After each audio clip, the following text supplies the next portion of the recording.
Okay, welcome everybody. I will finally call this meeting of the Maple Run Unified School District to order at 6:14. Today is 15 November 2017. We have 6 directors present, 1 electronically, representing 5.5 votes. So, begin with the agenda review. I would like to add an item 7C entitled Possible Side Letter. Any other changes to the agenda? And I would look for a motion to approve the agenda as amended then. So moved. I'll second it. Thank you, and Steve. Any further discussion? Hearing none, all those in favor indicate by saying aye. Aye. Opposed? 5.5 to 0. Agenda is approved. Now I would ask everyone to please rise for the pledge. I pledge allegiance to the flag of the United States of America and to the republic for which it stands, one nation, under God, indivisible, with liberty and justice for all.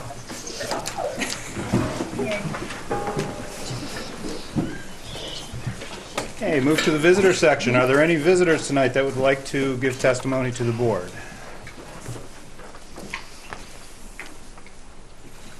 Okay, seeing none. Move on to item 5A, which is the host site presentations. Turn it over to Principal Mosca.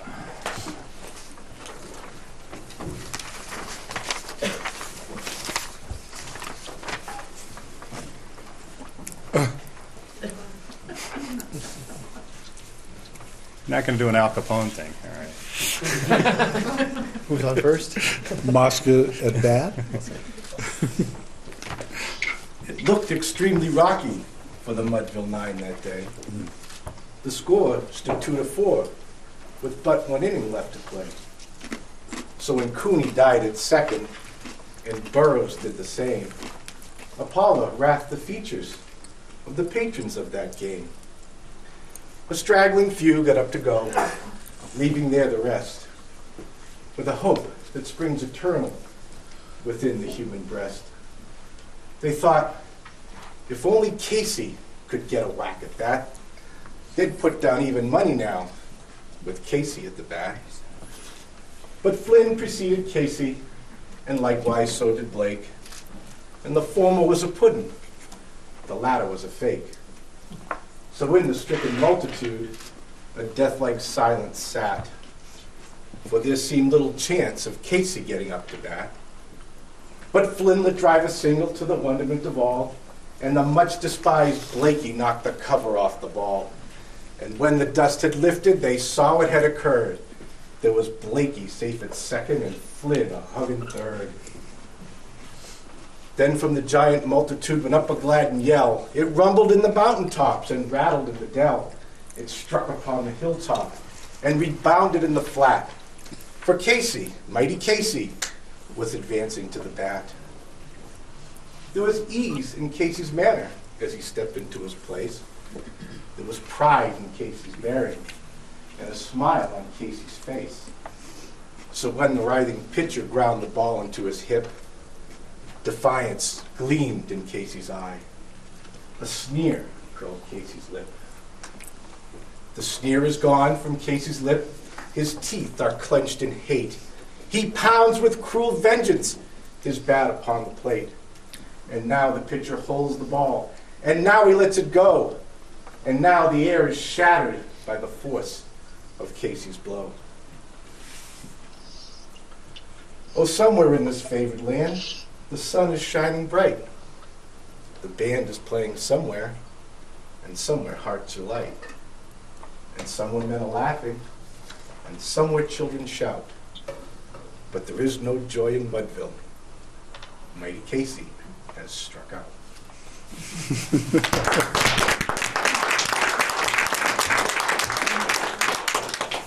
So that's what we call in the business an anticipatory set, or a hook. It's designed to get your attention. I hope it did. As a kid growing up in grade school, of course, outside of Boston, that poem spoke to me, the Ernest Thayer classic, A Little Slice of American Landscape. It spoke to me then, and it speaks to me now. And I think the lesson that it teaches, that lesson in the fine line between humility and hubris, is a lifelong lesson and a very timeless one that we can all take with us. So what does this all mean? What does this have to do with today? Well, it talks about writing and the power of the written and the spoken word. And so I think what's important to know is that writing, no matter when, no matter where, no matter how, touches us all in very personal ways. Think of some of your favorite works and what that meant to you over time. And so tonight, we have a chance to talk about what's happening here at school through writing, through poetry in particular. Kids writing, crafting their own poems, reading poems, finding meaning in the written and spoken word, performing and sharing those poems so that everybody has that sense of purpose and understanding and passion about what the written word or the spoken word can do for each of us. Larissa Hebert is here from BFA, member of our English department, and she has the, is Nate Archambault here? Nate? Okay, so Nate's at Scholars Bowl, but Larissa has a presentation. She works with our kids, as does Nate, on their writing, on their poetry, and on the ways that the written word can really impassion us in our lives. And so, far better than what I can explain, I want to turn it over to Larissa and her presentation. So thank you very much. Given something we have here for the PowerPoint. Share Your Heart, Share the World is an event organized by Sundog Poetry, a nonprofit poetry organization here in the state of Vermont. And alongside Tamara Higgins, I have worked with her in helping develop the curriculum for this event, and she has invited poets from around the country and around the state of Vermont especially to lead this one-day workshop with an afternoon master class led by a very much prolific poet. And the students that attend are from various Vermont schools, and this was the second year that I took students with me. Last year it was only 4 students and myself. For my class, that it's basically an open opportunity for the students. I don't say you have to go, but you're welcome to come, and I read poetry in class and encourage them, of course. And they were students from my American Lit class last year, and last year's poet, it was Naomi Shion-Nai, who was really the prolific poet that we came to see, and she had a master class, and really her poetry speaks from the heart, and she really helps students feel comfortable in the setting to share their poetry. So I was very excited this year to know that it would be running again, and Timur reached out to me and I said absolutely, and then I invited Mr. Archambault so his creative writing students could attend as well. And this year's guest poet of honor was Virginia Poet Laureate, State Poet Laureate Tim Seibels. Again, this was the second year, and this year 17 students participated, and I hope this is an annual event, of course. And I was really excited to have Mr. Archambault's students who are in creative writing attend. And last year it was at Shelburne Farms, and that's a beautiful setting, of course. This year it was reserved for another event, but we were still lucky to have it take place on Lake Champlain, which is an environment that I think helps students get in the mood for writing poetry, just the scenery in itself. And it was at Bishop's Booth Conference Center. So the next slide features poet Rajni Edens writing a poem alongside BFA students Trace Cushing, Adsel Sparrow, Julia Scott, and Shane Lawyer. The prompts were to write letters to American history, and then a letter to American history and a letter to hatred. Students also had the opportunity to work with poets Ellen Bethea, Stephen Kramer, Mary Jane Dickerson, Lizzie Fox, and Jeff Hewitt. So there we are. And just to clarify, Rajdi is typing a poem on his phone. He's not like he's writing alongside the students, really. That was the process. And I also wrote, the teachers, Mr. Archambault, myself, we produced poetry that day. For me, it was really exciting just to have that opportunity to write poetry, of course. And there's Lake Champlain for a lunch break. Can't beat it. Sundog provides pizza and apples, fall apples from Vermont. And following a master class in the afternoon where Tim read his poetry and had some exercises and writing prompts where students around the room would share what they had written in that moment. They were then given the opportunity to share their work from the day, and here Trace Cushing reads his letter to Hatred. And on the next screen we have Olivia Smith, who also shared a touching poem she wrote about her mother. She's taken creative writing with Mr. Archambault. She's in my class this year, and her work has been published with the Vermont Young Writers Project. Some students had poetry they brought with them. They didn't just write during the day, but so they could read previously written poems as well. I think that piece she had written before. And then in the Mercury, BFA senior Alec Wolf, who attended last year with me, wrote an article on last year's event and this year's event for the Mercury, and he interviewed Tim, Siebels, Raji, Edens, and student participants. And of course, it's exciting to have an overview of the day presented in a community publication. And Wolf quotes Edens in his work as saying, "So many gifts arrived as a result of connecting with Share Your Heart, Share the World. It opened a lot of doors for me to share my craft and to be inspired by the folks at BFA." So it goes both ways. We were also, the students were excited to see how they were inspiring the poets who are published authors that were working with them. Students shared feedback from both my class and Mr. Archambault's. I will remember that trip for the rest of my life. Everything about it was inspiring. I feel like I learned so much just by being around so many talented people, says Shannon McDonald. Ultimately, the environment of the entire day was accepting and motivating, allowing me to feel more comfortable writing about unfamiliar topics, as well as sharing my work within groups of people who share a similar interest. Abigail DeMang. I felt like we had a lot of freedom with our writing and exploring new ways of writing poetry, Ellen Pelkey. And I think the conference was beneficial and should be a regular field trip for BFA. Creativity is overlooked much too often in schools, especially poetry. So I think personally, in addition to Poetry Out Loud, this event is wonderful, having both of those as annual events. Shannon wrote this poem, which she was kind enough to share with us. She's also at Scholars Bowl. She was going to be here. Bends and curls under the weight of her light. Dark violet resin forms pools in a waxy lagoon. Shadows bounce as she sparks hope. She sways to the cool music of breath. I fear if I breathe too fast, I may kill her light, but she holds strong to her glow and melts. And then another poem from the day, Ticket by Abigail Buckley. I've fallen down, but I'm not tripped up. I may have stumbled, broken a bone or two, maybe my own heart, but I did not lose me. I am me, and I can never lose that.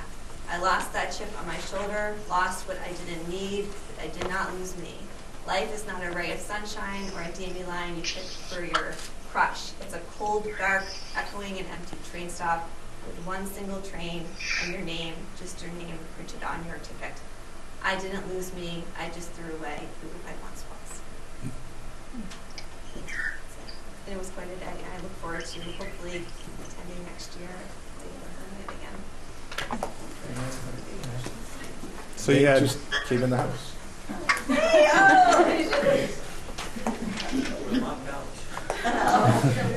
There's Shannon, so that was her poem. I don't know, Mr. Archibald, you want to add anything about Poetry Out Loud or about the day? Dan was also with us at. Yes, I don't know what you said, but what I can talk about in terms of where we're at creatively, I think I can speak that in the years that I've been here, we're probably at our really most exciting point for what we're doing creatively. We have a really, really vibrant art community right now. A number of our students are very involved in the Young Writers Project and have been recognized at really a lot of levels. They are seeing their work published in the newspaper. They are the Writers of the Day on the website. 7 of them have been selected for Winter Tales at the Flynn out of 14 statewide, and we're continuing to see a lot with that. As far as Poetry Out Loud goes, we'll be starting that for the 7th year at BFA. Out of those 7 years, our students have been state finalists 5 times, top 10 in the state, and we've had a state champion from BFA 2 times. So we are very, very happy with where we're at and really looking forward to where we're going creatively.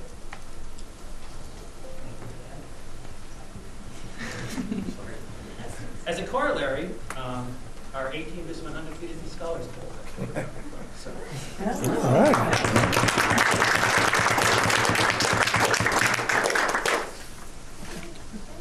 Do you want to say anything, Shannon, or Dave, about your day, or?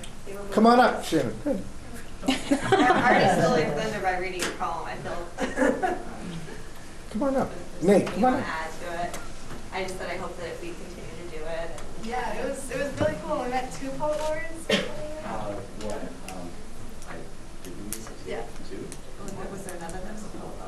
There was definitely one. Tim. Yeah, I mentioned him. Yeah, and it was really awesome to be around all those really influential people in the poetry world, and they were all really cool and really, yeah, they were really awesome. So it was cool. It was at a really cool place, and we got to like have pizza. Yeah. There were some, they taught some cool classes that kind of had us, like the first class Shannon and I were in, the guy just put a candle on the table and told us to write about that, which at first was really odd, but it ended up turning out to be a really cool lesson, teaching us about using like your other senses, and also like Anglo-Saxon language versus Latin language, and how it Sometimes really using less differs. complicated words can be a lot more helpful. And Shannon, you said that poem was It was about inspired the by the candle, candle. Nice. Yeah. I wasn't at that workshop, but I heard about it. Cool. Yeah. Thanks. Questions? Great job. Thank you. We had a little bit more for our presentation. This is going to be Shannon Warden and our Science Department Chair, Emily Eldred. So we're going to ask Jared Spar to come up and join us. So this is Emily Eldred. She is our Science Department Chair. We bring Jared up. Jared's been through this routine before because we didn't hold out on him for this award.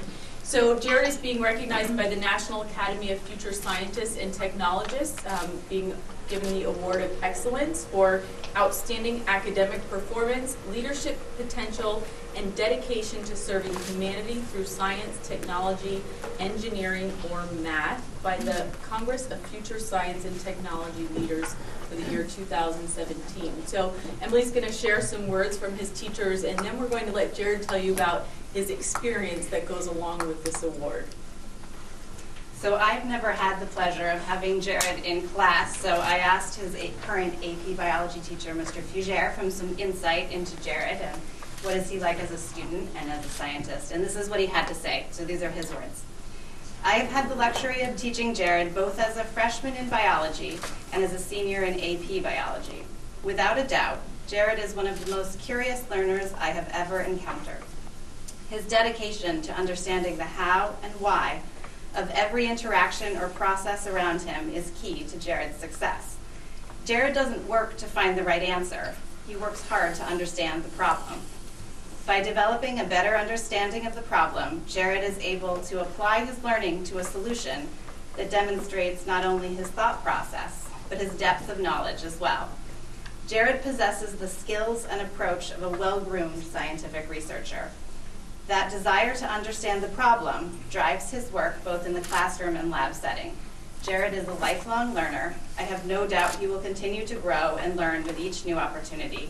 I am proud to have had the opportunity to play even the smallest role in his journey thus far. Congratulations, Jared. Thank you.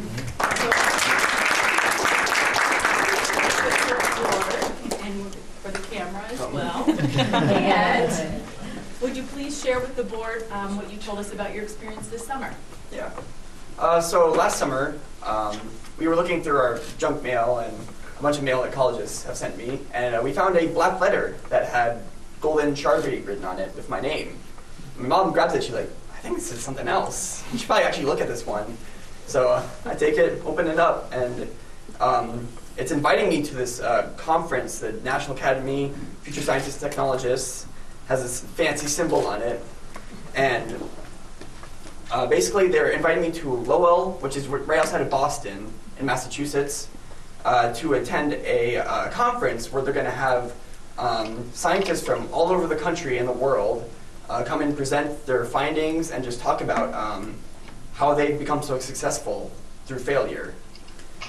And so in June, I went to this conference, and it was in this big stadium inside Lowell. It was, I think, used for basketball, but they had thousands of chairs lined up at the bottom, big stage, and so they had thousands of students from all across the country. Everyone got a name tag, and as far as I know, I was the only one from Vermont there.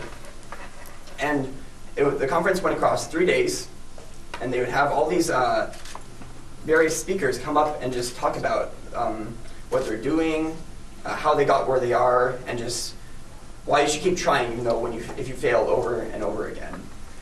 Some notable speakers that I saw there, one was, his name was Jack Andraka, and he is one of the more younger speakers there. He's in his 20s, and when he was in high school, he lost his grandfather to, I think it was pancreatic cancer, and armed with only 8th grade biology, he decided to go and research thousands of proteins to try and find maybe some way that they can easily detect this cancer so that so other people do not lose their lives to it. And through just determination and just trying over and over again, he found this one protein that is the cause for the when you have the cancer, you develop a large amount of it. And so using this, he was able to contact professors at colleges, and they gave him a lab space where he could develop a strip that you use with a blood sample, and it shows if you have a high amount of this protein. And it costs 2 cents, which is, compared to before, it cost $200 to test you have the cancer. And it's 90% effective compared to the 30% of the previous test. And he just talked about that, even if you're young, you can still go ahead and do these great things as long as you try hard enough. And even though if you fail over and over again, you have to read through 2,000 proteins, you will eventually find your answer. Some other notable speakers, there were multiple Nobel Prize winners. One was Dr. Sheldon Glasgow, who discovered a fourth quark in physics, and he won a Nobel Prize in physics. There's also a world-renowned paleontologist there, a girl named Paige Brown, who, armed with AB chemistry knowledge, she found a way to test in waters for a certain kind of algae that's invasive species and able to save the native species. And just hearing all these stories was amazing to me, that in high school or college I can do just great things, even if I don't think I know that much.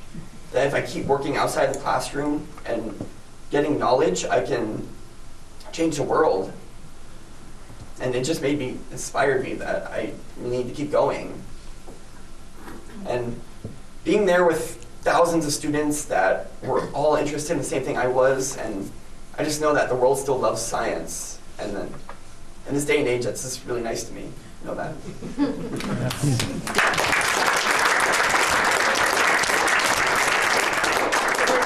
Of you. It was exciting to get that letter over the summer with the certificate to give Jared. So we're proud of you, and we hope that you continue to chase your science dreams. I was a science teacher too, so there's a lot of science love right here. So we're very proud of you.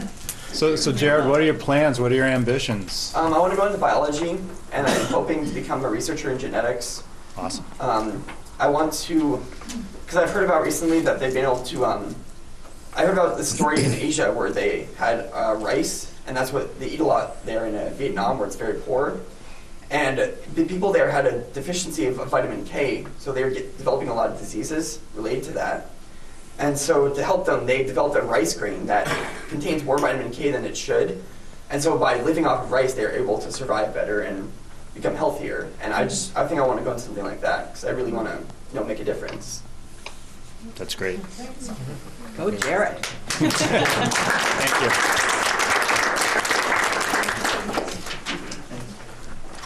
The conclusion of our presentation is going to be through Ms. Fitzgibbons, a little bit about our Hiram Bellows Day that you've heard about, but I want you to see this presentation. I think it'll really capture the moment for you. So, Heather? Thank you. Can I have Ms. Kristen Corrigan come up, please? She partnered with me. This, by the way, was a collaborative effort that took a lot of hands. On September 21st, we held our first Hiram Bellows Day. And we did it in conjunction with BFA Fairfax because Hiram Bellows was also their benefactor. The goal was, going in, to build community within and without, within our school, within the advisories. We did it with just the freshman advisories. We started small this year. Then we wanted to build ties and relationships out there in the community with various locations. So that was the original intent, and we certainly did accomplish that, but we also accomplished so much more, and I'll speak a little bit more about that. So the freshman advisories got on buses from school and went to Collins Pearly, where they had a grab-and-go breakfast. They were armed with an essential question about community service, and they were also armed with the knowledge that when they returned, they would have 2 weeks to work on a reflective project, and there was a theme around community service with their advisory. And it was very open as to what sort of reflection you would produce, but it would be shared out. Some did photo essays, others did writings, we have a video. So I did receive a lot of variety in the reflective pieces that we had. So they went out with a common overarching essential question that tied the experience together, but they all had very different experiences. But what I saw, because I went out to Fairfield, it was just really incredible. We saw teachers being playful with students. I heard a conversation on my bus between a student and Mr. Walker about quads, which are these four-wheelie things, and motorbikes and things like that, and teachers just being out of the classroom, building a different level of a relationship with their students.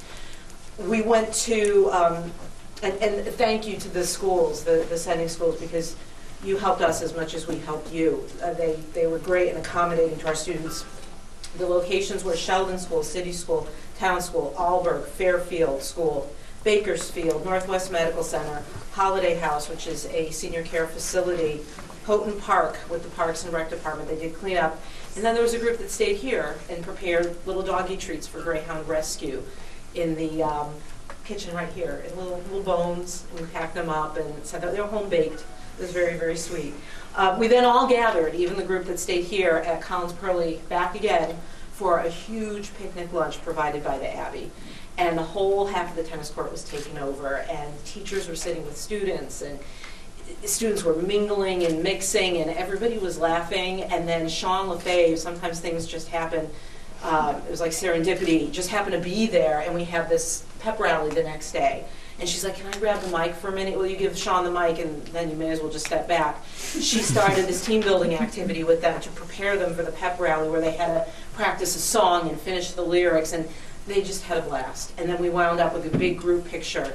So what I saw and what I heard was Northwest Medical Center. It wasn't just about building relationships. They took the kids in and talked about careers. And so the kids got a little bit of an education of what that place might be able to offer them sometime down the line in terms of internships or work experiences. Holiday House, the seniors saw the face of BFA teenagers. And you know, it wasn't so much about teenagers these days. It was about, wow, teenagers these days. And so I think it was just an educational experience all the way around. But it was also about marketing us and getting us out there, getting our name out there. And that is where I'll kind of turn it over to Ms. Corrigan. Hi. So, I, again, thank you to all of the schools who really helped us make that happen and get us out there, because we tried to send kids back to where they came from so that they could also be a part of, you know, if they came from Alberg, they got to see their peers that they were just with last year. And so they got to kind of go back and spread the message, hey, this is what we're doing in high school, this is awesome, coming back and sharing all of their experiences thus far. And then at other locations around, they did a huge project at Houghton Park and really got the tennis courts cleaned up, and the rec department came back and were blown away that just in that period of time they could make such an impact for the whole community, and shared, you know, with their kind of marketing pieces or their advertising pieces how much of a great thing that the kids did for them. And I mean, still within the communities, we had our advisors who were a little worried because they didn't know their kids that well yet. And it was really early in the year. As soon as school started, I started trying to reach out to all of you and say, we want to make this happen right away. And our advisors were, we don't know them yet, we're not sure what to expect. They came back and said, we had no idea how positive that could have been for those kids as a group, for getting them out in the community. The kids came back and I walked around the complex and I talked to so many of them and they had such great things to say. Everyone was so surprised at how good the whole thing made them feel, how they felt productive in giving back, about how they got to know their peers and their advisors in the classroom. And when we came back to school, the upperclassmen had just as many questions as to why they didn't get to be a part of it yet. So when we were, Heather and I said, are we doing it again? Are we including more kids? What's the plan?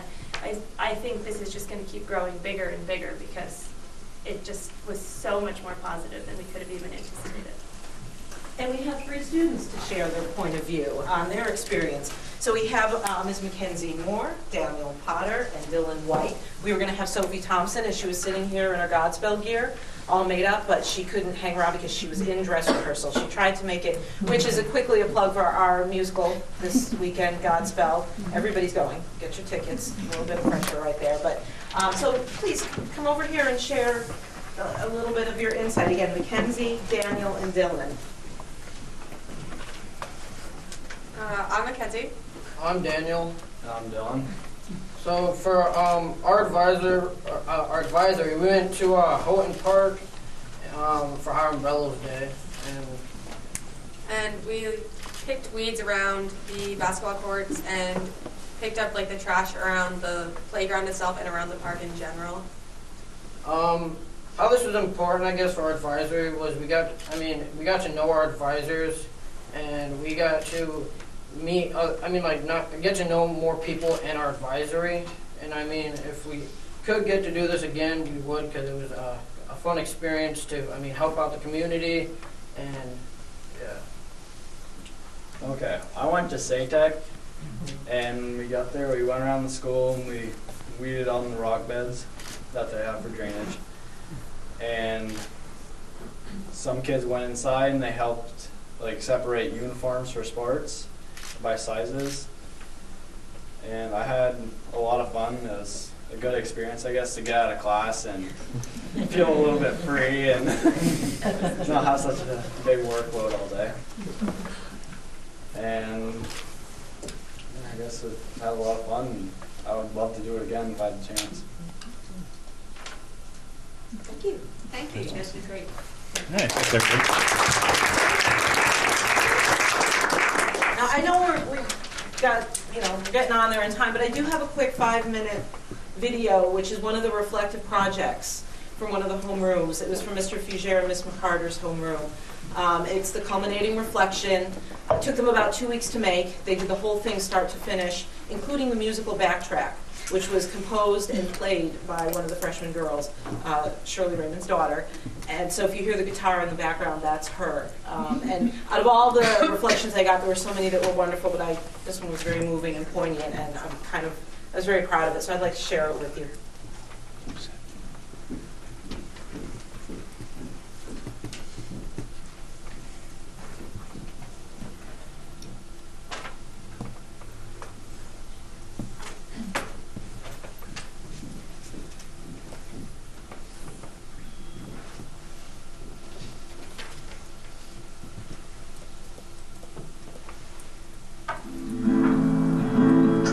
Bellows Day presented our advisory with the opportunity to learn about it.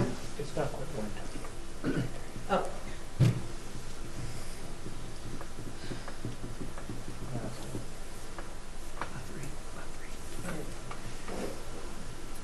Good? Yeah. Participate in a variety of community service activities.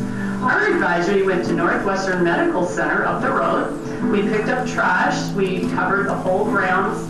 After collecting trash, we sat and learned about different careers at the hospital. They treated us with snacks, and it was an awesome opportunity for community service. Engaging in community service provides students with the opportunity to become active members of their community and has a lasting positive impact on society at large. Community service, or volunteerism, enables students to acquire life skills and knowledge, as well as provide a service to those who need it most. Here are some student reflections on what community service means to them. Community service is important because you help other people and you give back to your community. You help the community clean up the trash that we made, and therefore we keep the environment clean. It is important because you can save animals by picking up our trash, and you can also help keep the water clean. What community service means to me is that we get to give back to the community, and we get to make it safe and clean for other generations to come. Community service is important because the community does so much for us, and it's important to give back and clean up our community. Community service to me means getting together with a bunch of people and going out and helping wherever we can. Community service is important to me because in other ways it's helping the world too, and no one wants a dirty place. I remember watching a video with Mr. Verdier and Miss McCarter, and it said no one wants a messy bed, but a nice bed to come home to. I was confused at first on what it meant, because when I was doing community service, I was thinking about it, and I thought it meant that no one wants a dirty place, but a better place to live in. What community service means to me is that I get to help people, and after I feel good about myself because I did something good. Community service is important because it is important to give back to your community. Harlem Fellows Day gave all freshmen a chance to do a good thing for the community. Going to the hospital for Harlem Fellows Day was important to me because the hospital is so important for the community and helps everyone. Community service is important because it helps other people out, and it's also just being nice. It means helping others and the community by cleaning up the ground and the buildings. Community service gets students involved in the community and involved with each other. It gives students a sense of accomplishment at the end of the day, and it lets us get out of the classroom, which is a good thing for sure. Community service is important because even though those things help, also it's important to me because I look up to the people who helped me realize that. Community service is very important because without it, we would be living in a very unsanitary world. It's important to help others through community service in order to show compassion. Community service is important to keep our town clean, and it means getting out in the environment. Community service means when you help out a group of people that help you for free. Community service is very important. It provides an opportunity to give back to the community for all it has done for you. It is rewarding to see the service impact others. My advisory helped clean up the hospital grounds. It meant a lot to me because I've been to the hospital before and it helped me get better. It was important to get back for what the hospital has done for me. Community service is important because it's always good to lend a helping hand. Nobody can do everything by themselves no matter how much they think they can. Community service means improving our community, even if it's just picking up a wrapper on the sidewalk. It can be as little as that, or as big as volunteering at the hospital or animal shelter. Community service is important to me because everyone should work together and work hard to make our town function better and have it be a safe, welcoming place to live or visit. It's important to do community service because we need to give back to our community to help people and to clean up our town. This is important to me because everyone is staying together and making the town a better place is a good thing. Community service means to me that giving back in small steps can add up to big results. What community service means to me is that you don't focus on yourself and your needs right away. Instead, you help someone else in need so they can live their lives a little bit sweeter. Community service is important because we should give back to our community for helping us. To me, community service is a way to help others and feel good about yourself.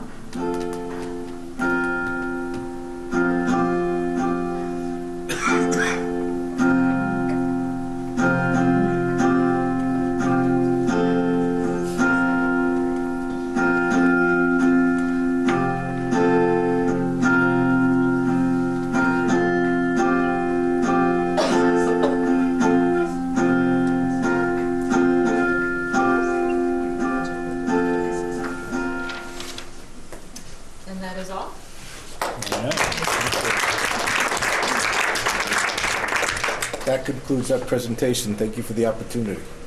Okay. Did we have something from the student reps? Yeah. There they are. Okay. I'll introduce myself real quickly for you guys who don't know me. I'm Cameron Montague. I'm a senior this year here at BFA. This is my I know. Finally. This is my 3rd year serving on the board, so really excited. Thank you, all my peers, for helping me hold this position again.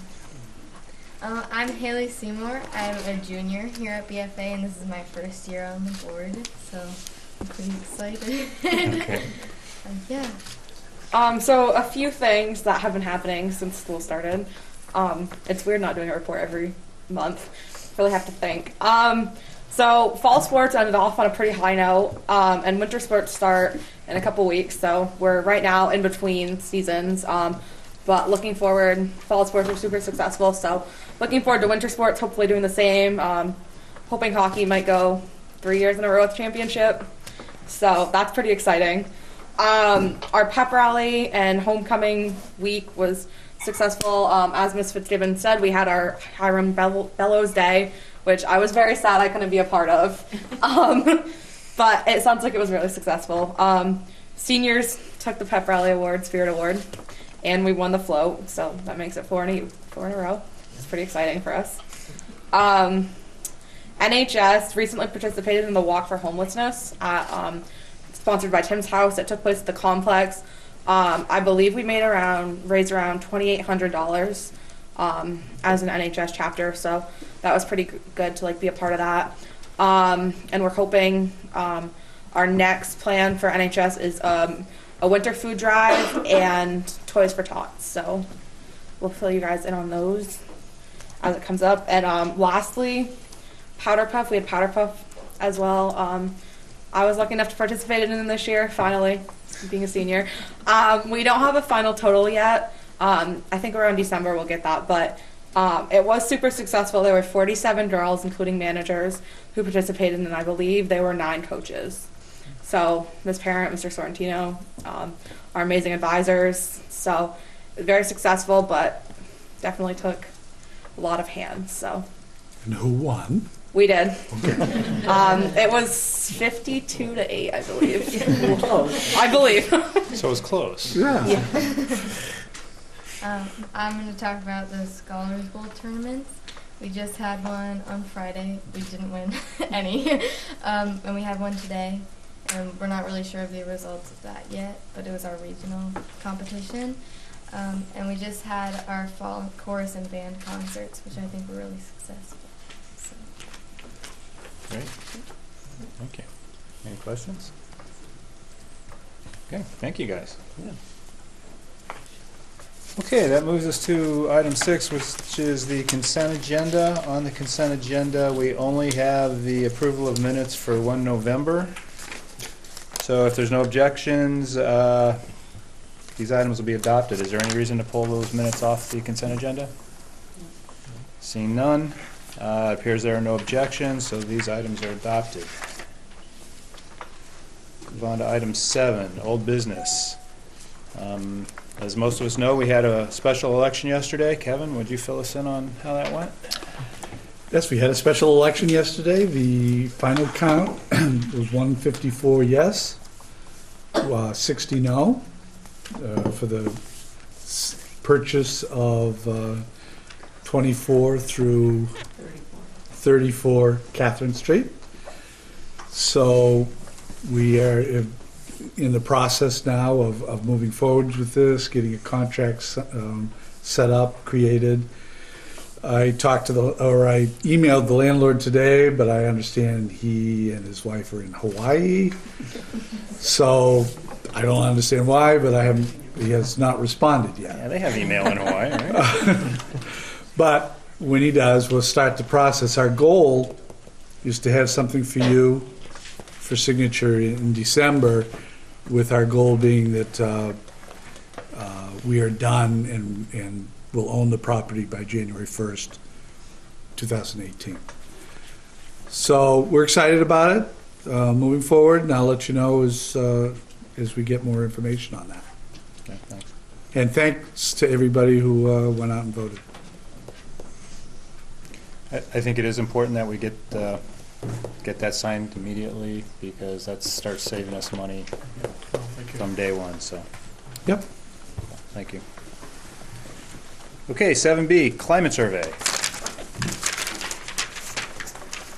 This, I understand, is climate survey that we said we would give at Fairfield last summer. Yes. Okay. So what I'll be giving the board is what we've come up with. We will be putting this out very soon. Well, you might have one too many there. Thank you. As you requested from the last meeting, it was cut back and targeted more towards very specific questions. Okay, so I'm sorry. I was just going to ask. I think you already said it. This is going to go to all employees, and we're going to send it home with the kids to the parents. We don't know the vehicle yet, but yes, Okay. to the groupings. Well, some of the things that we talked about at the last meeting, as a reminder, is that we try to do this. We ensure the confidentiality in this. However, we're looking to do as much as possible online for an online survey, but we want to ensure the confidentiality, so we're working on that right now. Brenda is looking into a few things to make sure that's done. So that's why I can't give you a specific date that will go out, but our goal is to have that out as quickly as possible, either just before Thanksgiving or just after, to work on. So there might be an online link that people could go Correct. to fill this out? Correct. Okay. So then it wouldn't, other community members other than just the parents would be able to take care of this. Excellent. Can I ask a question? Sure.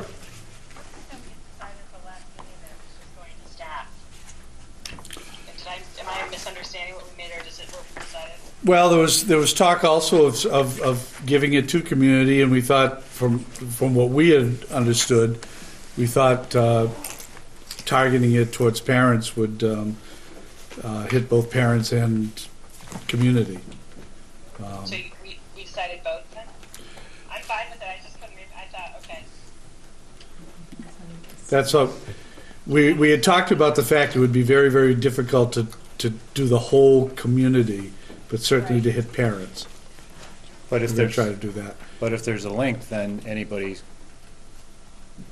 can go, any community member can go fill out this survey. Right, if it's a link that's like on Front Porch Forum or something, anybody can go fill it out. Yeah. Well, we haven't worked out the vehicle yet. I don't have a copy of that, it wasn't in our attachments that had the questions, Kevin?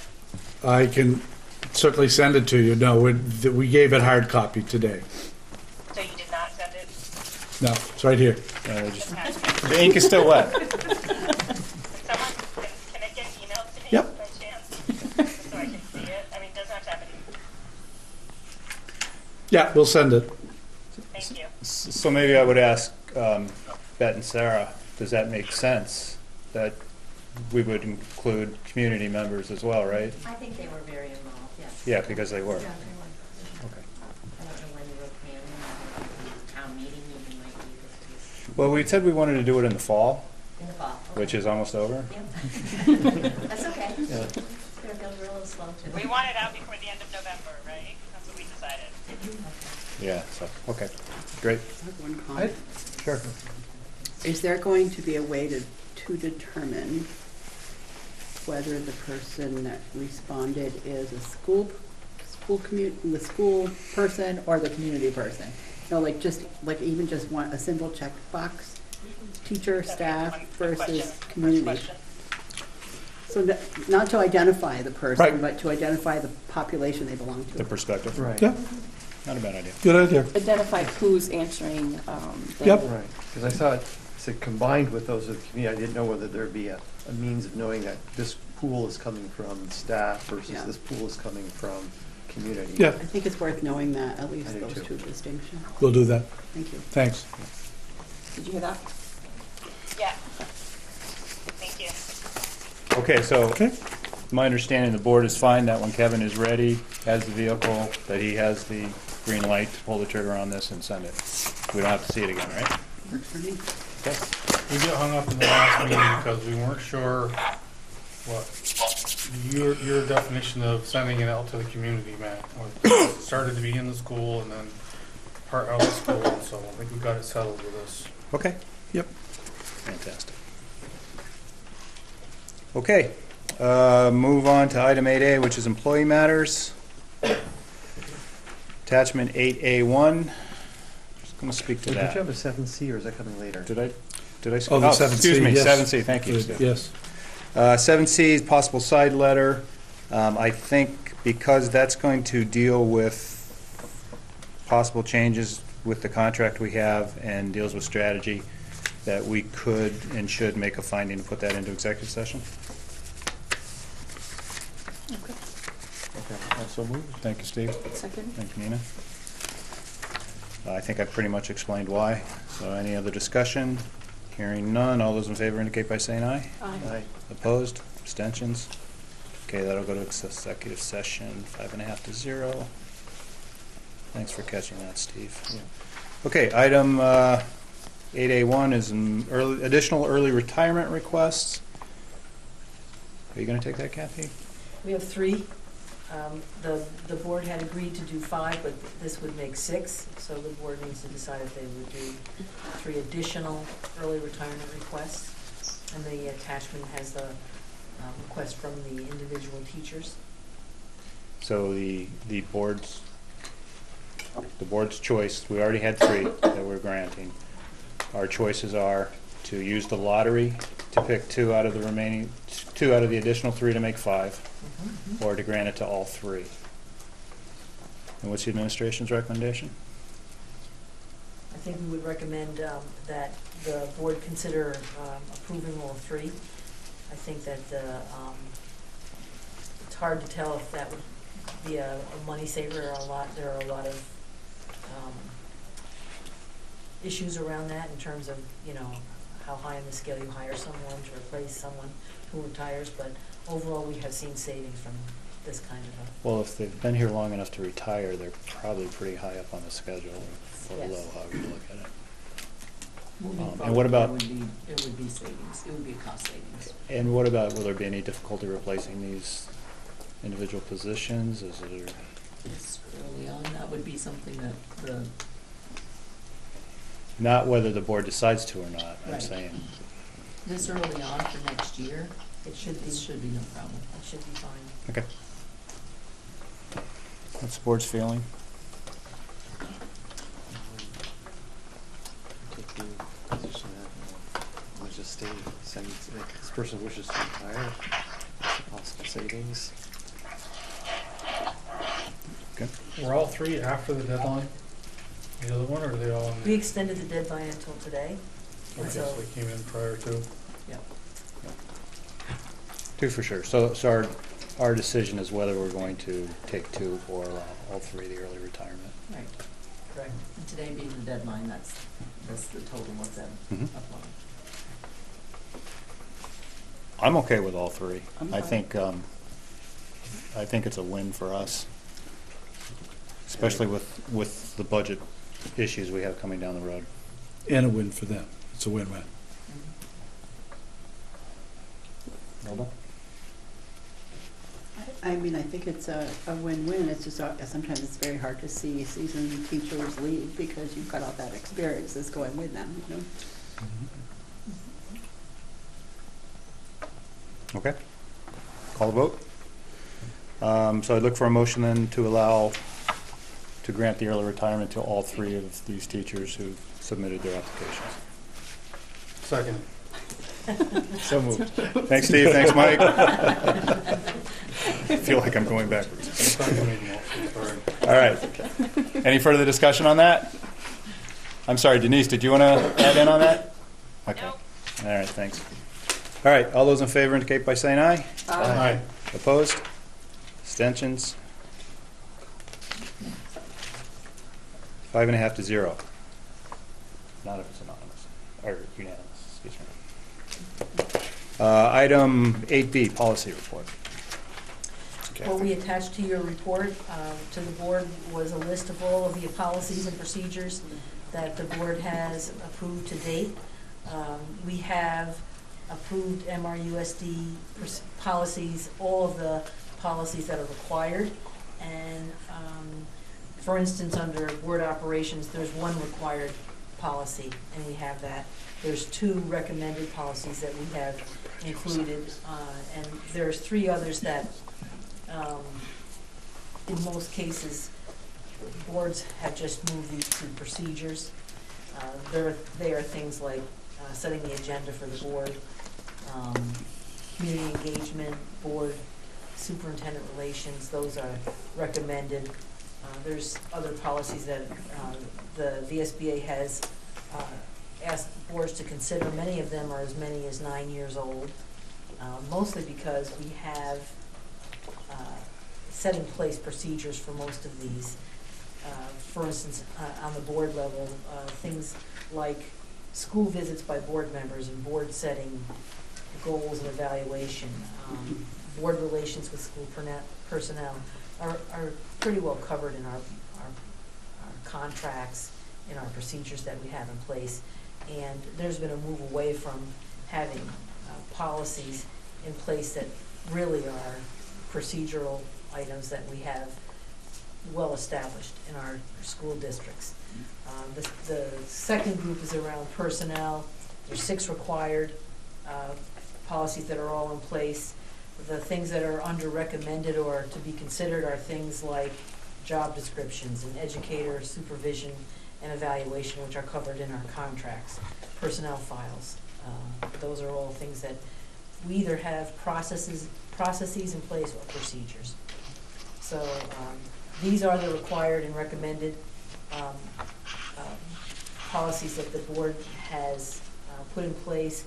For instance, under the student policies, the 2 policies that were recommended, we put in place a couple of years ago were around student conduct and discipline, search and seizure by school personnel and other folks. Some of the other policies are around things that they recommended were around student clubs and activities. We really feel like those are more procedures than policy issues. But I have provided the list of all of these. There's 6 categories. Instruction is the next one, and then school community relations, which only has 1 required policy, and we have that in place for Title I parental involvement.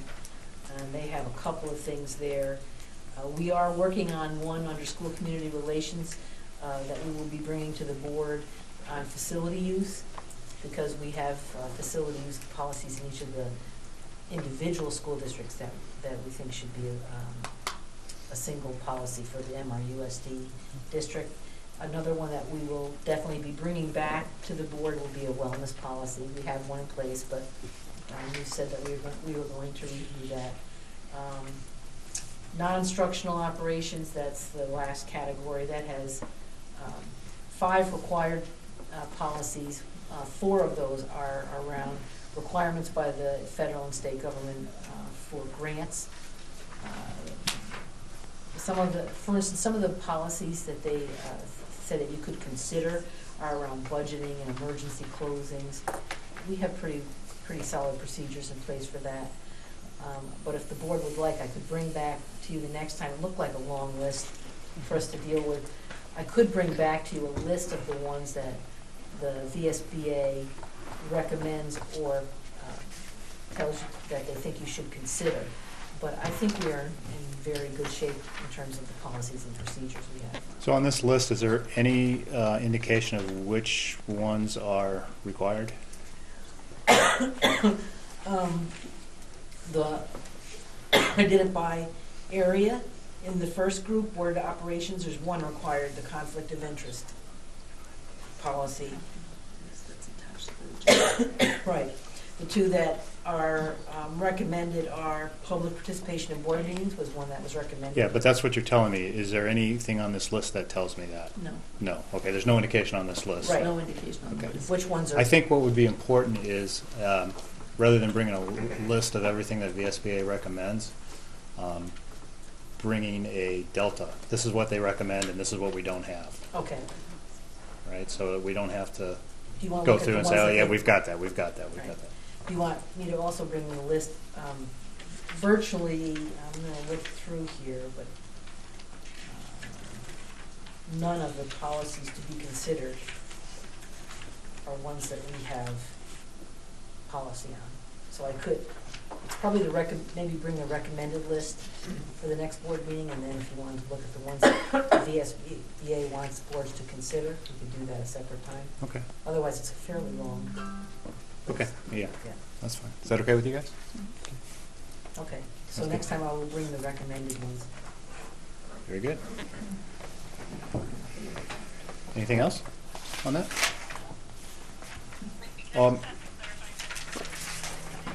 Denise has a question. The policies that are required, except for one, I understood. Say that again? All of the recommended, all Did of the we pass all the required. required policies at this point? Yes. Yes. Yes. Yes. So now we're going to go through the list of recommended policies. Yes. You're going to bring us the recommended policies and then decide how we're going to approach that, tackle that? Yes. Okay. I just wanted to clarify. Mhm. And Thank you. are links to these policies on the webpage? Yes. Yes, Okay. Got a typo on the header. Go on the header of that list. on the header? Oh, check that. Right after MRUSD.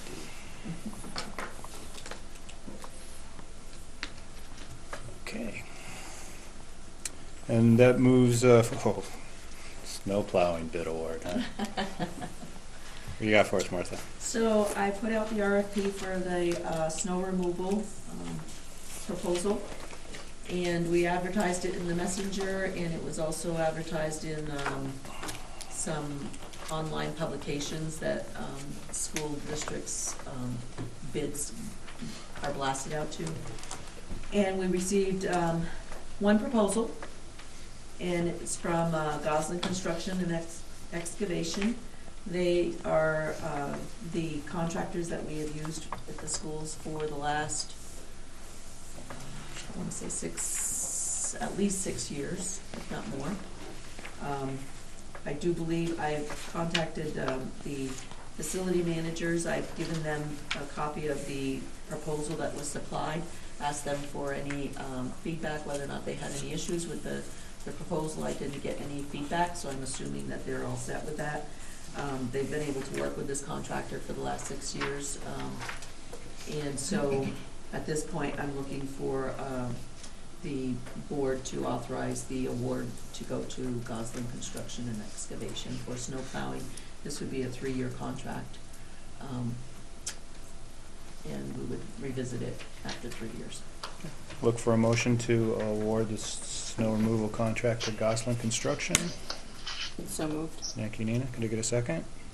Seconded. Thank you, Mike. You said all the schools have used this company?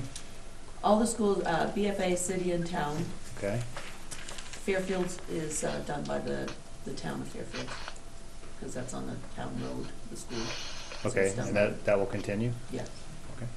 My assumption, they didn't say they weren't gonna do it, so. Okay.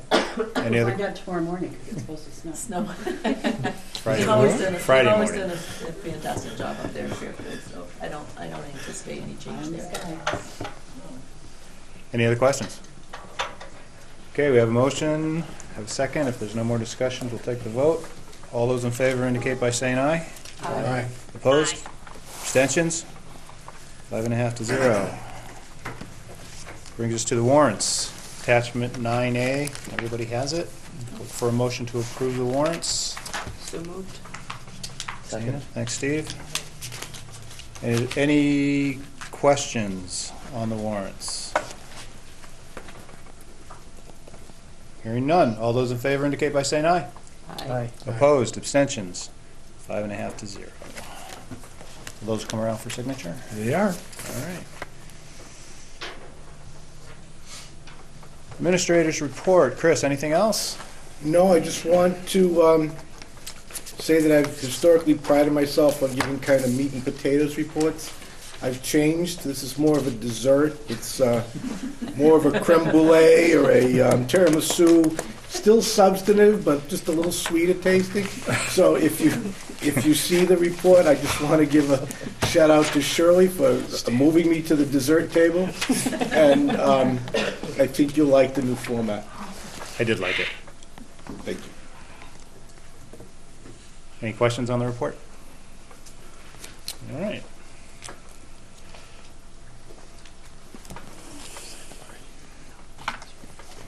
On to the principals. Let's go to Joan. Sure. So things are going well. This is a busy week for us. Yesterday was parent math night for grades 1st through 3rd grade. Tomorrow night is the first. Our Unified Arts teachers who do 7th and 8th grade electives have decided now that at the end of each trimester they want to have a performance. So that will be the first of 3 performances for this year. So it's the fine arts performance tomorrow night.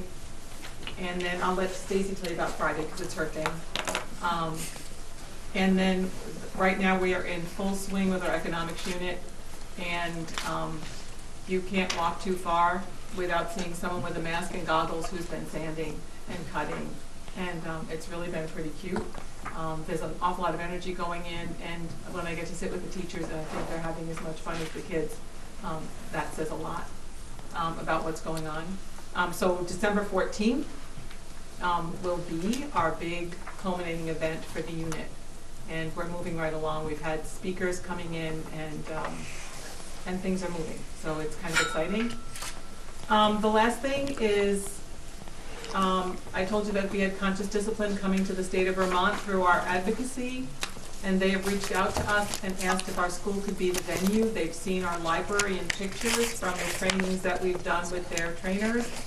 So we are now going to be the venue for this satellite that will be going on in various states throughout the country this summer. So that's kind of exciting and a new thing for us, and that's it. But yeah, I just want to add that tomorrow, Friday night, is our, I can't remember if it's 4th or 5th annual 1st through 3rd grade fun night, and it's in conjunction with Mary Roulette and her leadership classes at BFA.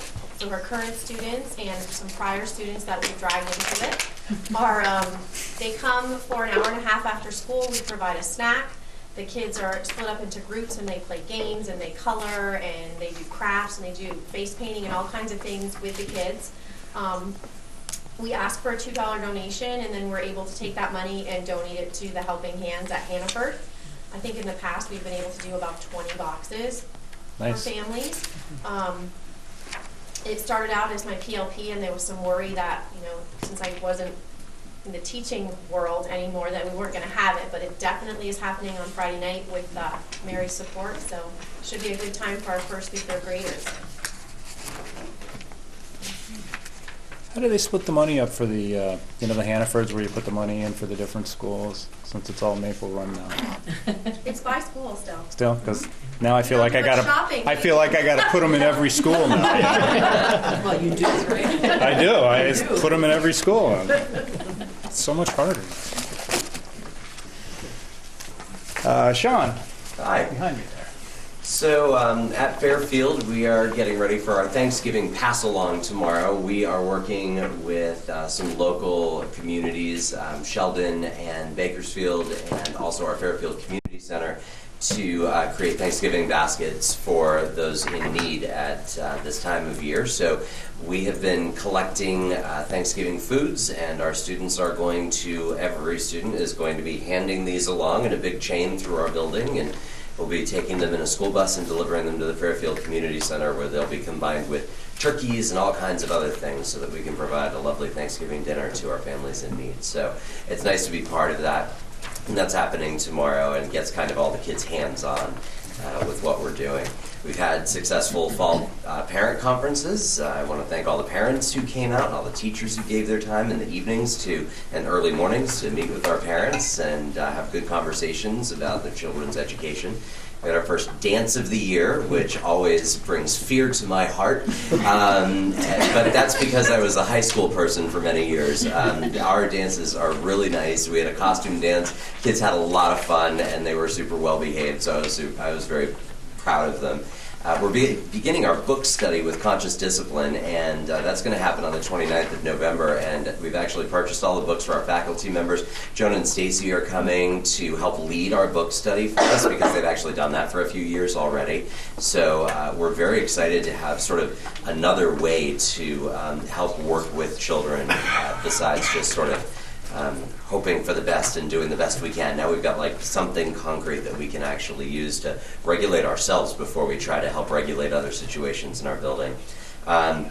Getting ready for another session of Math Studio, high quality, intensive, sustained professional development in mathematics. A bunch of K through 4 teachers come up to Fairfield and we get to watch a teacher teach a lesson, and then we break it down into all this incredible detail. Really great professional development.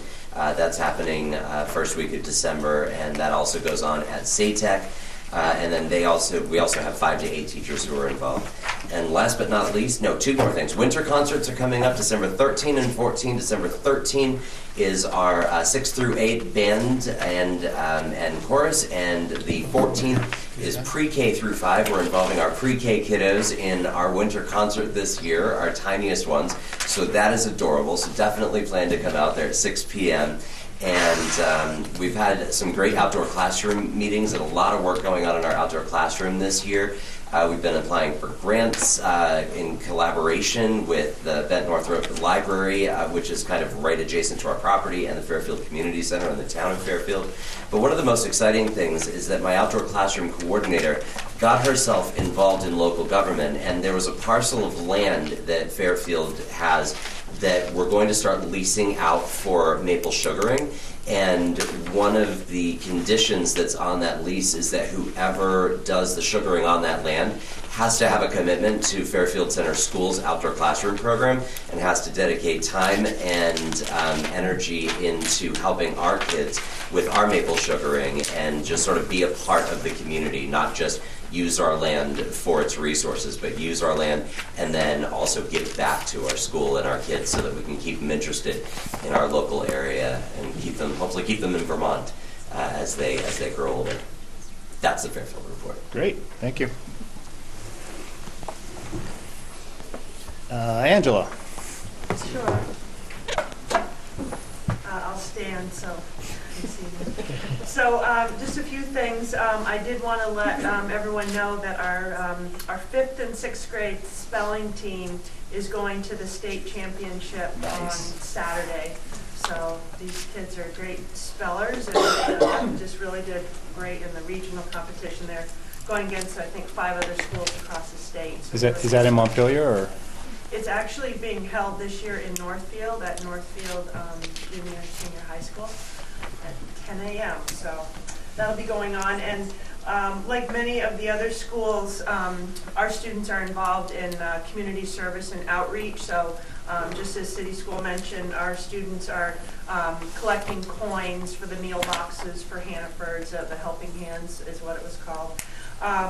We are also helping to support Operation Happiness, the goods and the supports for that. And that's a community effort. And then our youth leadership group is actually working with the BFA leadership on the coat drive. So our students are working together with the BFA students. So those are kind of 3 big things we have going on right now. And 2 other things, we are planning our solar rollout on Tuesday, November 28th. So we've been watching outside my window. You can see all the panels. And I think the wires are all hooked up, and we're getting ready pretty soon to go live. So we're just going to make like a public, like a media statement, and invite a few folks to that. So it's 10 a.m. on the 28th. So Make sure so you working invite. on that with Suncommon. Make sure you invite Dave Kimmel to that. I'm sorry? Make sure you invite Dave Kimmel to that. We'll give him a special invitation. And then just one last thing, we're having our school Thanksgiving holiday dinner this Friday during the school lunches, so we're hoping we get many family members to come in and enjoy that with us. And so that's it for now. Great. Thank you. Jason hiding back there? Yes, I'm hiding he is. back here, but Angela had us covered. We pre-planned this. We did a short list together to give you all the highlights. Sounds good. Thank you. Jeff. Some events coming up, of course. Tomorrow night is the opening of Godspell. It will run Thursday, Friday, and Saturday, starting at 7 p.m. We're very excited about that. Monday, December 4th, and maybe Preston will want to speak about this. We are hosting our BFA experience. In the past, we've done that at the complex. We are bringing it back to BFA. And Preston, you want to say a few words on that, or? Hey, fantastic event. If you haven't been, I would encourage you to come. It's really one of the premier events in terms of helping students make that transition to high school, all of our students, and to help families who have school choice to have information about BFA that they can weigh into that decision. So we have all of our co-curriculars represented with students and advisors in each of our departments, just displaying their curricular events. And it's exciting to have it back at BFA. It'll be interesting to see how it goes. The complex is a fantastic venue and a great space for it. It's going to be a little cozier in the gym, but we had a lot of feedback that people really wanted to highlight our campus here. Makes sense. Okay, great, thank you. And then lastly, our holiday concert is Sunday, December 17th at 2 o'clock, and that will be in the gym. Okay. Preston, was there anything else you wanted to add? I'm good with that. Thank you. Okay. Heather?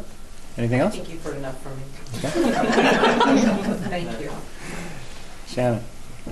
You'll notice there's an additional attachment with Chris's report, and historically the BFA board asked for reports from individual departments. So I thought when you came to BFA, I would collect those reports from departments so you could hear from teachers what teachers are doing with kids in their individual departments. And the facilities report is in there, and IT report and athletics as well. So those are for you to read when you have time. This morning, with the help of Preston and Chris, all of our students, every high school student in different chunks of time, took the survey for the Center for Creative Leadership to begin that process. So we got a little bogged down with the technology of kids signing on initially, having that many getting onto that website at one time.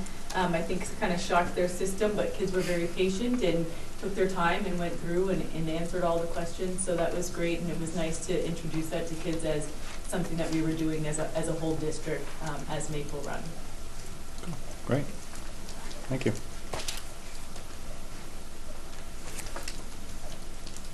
Agenda items for next meeting.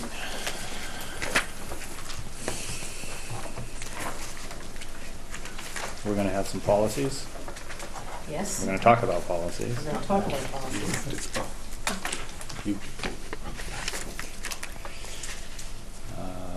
Update on the real estate.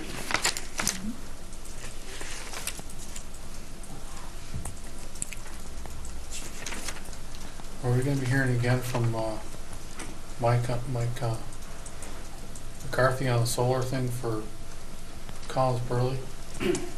I'm not sure yet. They've run into some snags, and I think they're working through that relative to some regulations. Right. So as soon as we have better information, we'll hear from him.